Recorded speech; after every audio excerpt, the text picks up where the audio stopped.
Hola, ¿listo para la sesión 13? Sí, es el número 13 de estudios en la segunda carta de Pedro. Te doy la bienvenida con el deseo de que la palabra de Dios tenga un mensaje de bendición y aliento para ti y los tuyos. Acompáñame en 2 Pedro capítulo 3, los versículos 7 al 9. En este contexto de contraste entre la gracia y la condenación, nos encontramos con la primera referencia al día del Señor. Perdón, pero eso es para el siguiente estudio, como viene en el versículo 10. Hoy nos toca meditar en el tiempo, la promesa de Dios, su paciencia y su voluntad para todo ser humano. Regresemos a leer de la Reina Valera 95 para nuestra lectura esta vez.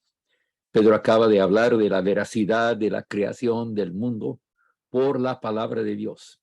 Importante énfasis aquí en la palabra de Dios. Y dice que también sufrió el juicio de Dios, el mundo antediluviano, que pereció anegado en agua. Pero como dije, el punto principal es que es por la palabra. Ahora leamos el versículo 7, donde se habla otra vez de la palabra, ¿verdad? 2 Pedro 3, 7 al 9. Pero los cielos y la tierra que existen ahora están reservados por la misma palabra, guardados para el fuego en el día del juicio y de la perdición de los hombres impíos. Pero amados, no ignoréis que para el Señor un día es como 1000 años y 1000 años como un día. El Señor no retarda su promesa, según algunos la tienen por tardanza, sino que es paciente para con todos, no queriendo que ninguno perezca, sino que todos procedan al arrepentimiento. Tendremos mucho que decir sobre el día de juicio, que Pedro nos advierte que por la misma palabra de Dios, que creó los cielos y la tierra, que tuvo que condenar al mundo malvado y castigarlo con un diluvio global. La evidencia geológica global es abrumadora. Que haya personas, disque peritos en examinar los rasgos terrestres de la historia del planeta, que todavía dudan de la veracidad, o por lo menos la base histórica, física de la narración en el libro de Génesis. Eso me tiene todavía asombrado. Pero no es de sorprenderse totalmente, pues no quieren creer la realidad, no quieren creer en la posibilidad de un creador y juez y a quien tendrá que rendir cuentas algún día. Ese día viene, y con tanta certeza como el diluvio de Noé. Pero bueno, eso es historia, y como dije, tiene bastante evidencia, tanto en la tierra misma como en la palabra de Dios. Pero por ahora, quisiera enfocarnos en lo que Pedro nos dice, en especial en los versículos 8 y 9. Hemos hablado de los últimos días en particular, pero ahora veremos que Pedro se da unos pasos atrás para mirar la escena total. Primeramente, Pedro habla del tiempo en relación con el propósito de Dios. No debemos ignorar que Dios no mide el tiempo exactamente como nosotros. ¿Qué dice Pedro? Para el Señor un día es como 1000 años y 1000 años como un día. Hay varias observaciones aquí. La palabra no dice que un día para Dios es igual a 1000 años para nosotros. Tampoco dice con esta declaración que para Dios el tiempo no existe.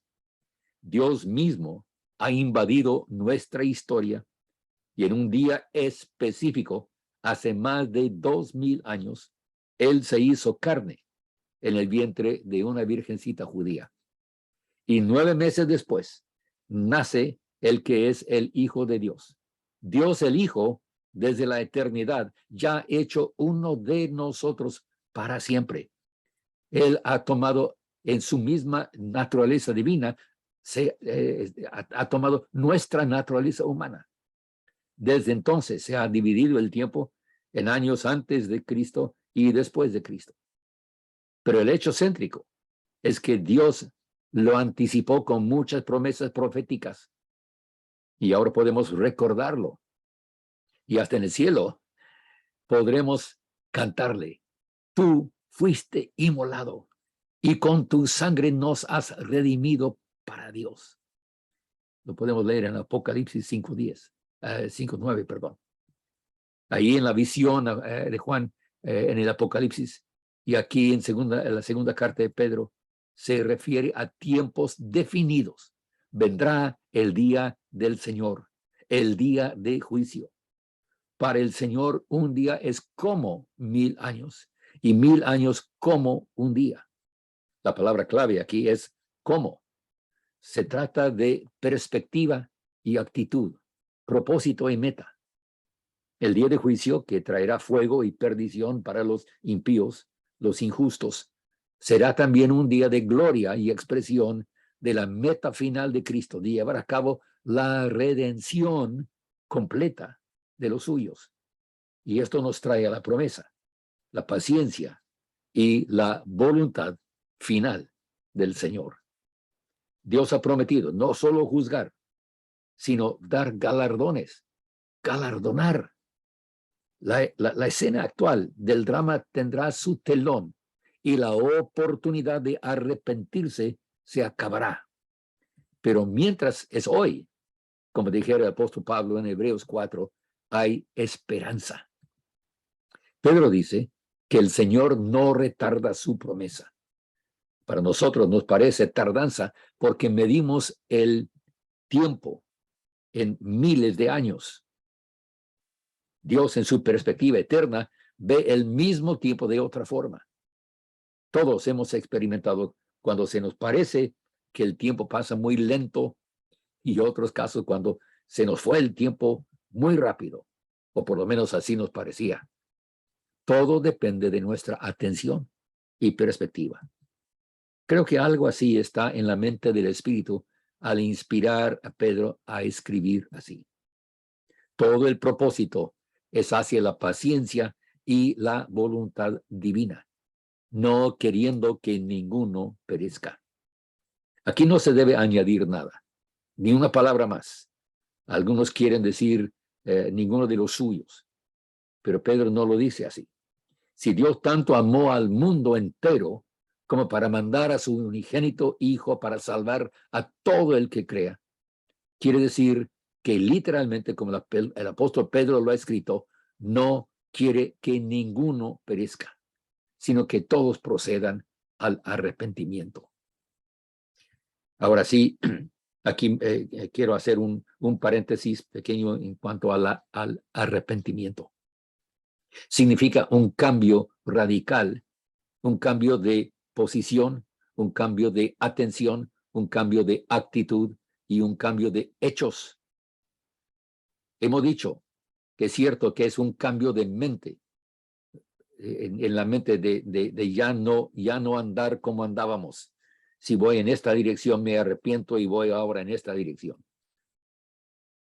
Cuando vemos que andamos mal, que andamos perdidos, entonces tenemos que recuperar, tenemos que recapacitar y pensar en dónde estoy y qué tengo que hacer para volver al camino.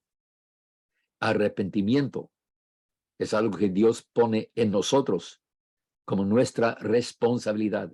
Es lo que Él pide. El primer mensaje de Jesucristo fue: arrepiéntete y cree el Evangelio.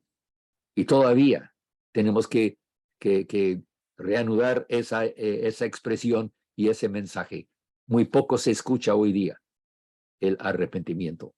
Pero este es el mensaje que Pedro quiere darnos. Está bien claro por la revelación que Dios nos ha dado, que todavía aún habrá muchos que ignoran, rehúsan y desobedecen a esa misma palabra. El mensaje no es de puro juicio, como de un Dios airado en contra de todos. Dios sí está ofendido y enojado por el pecado y toda clase de injusticia, inmundicia, impiedad, maldad que existe en el mundo. Tendrá que juzgar a todos y todos recibirán su justo castigo o premio.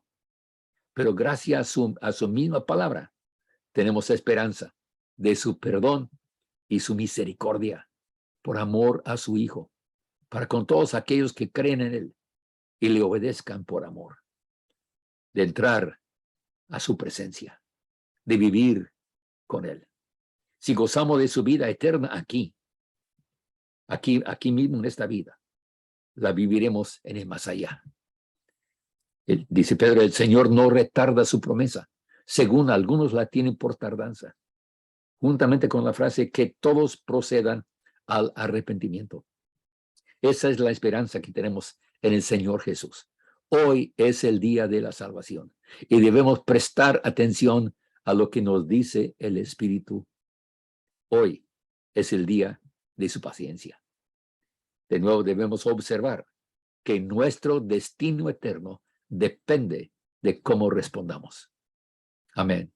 Y sigo con el deseo de ser una bendición en las vidas de mis hermanos en Cristo y mis amigos, hasta con algunos que todavía no lo conocen personalmente, no conocen lo que es la vida eterna, los que no han recibido la gracia que salva, que rescata del pecado, de su poder, de su pena, de su misma presencia en el alma.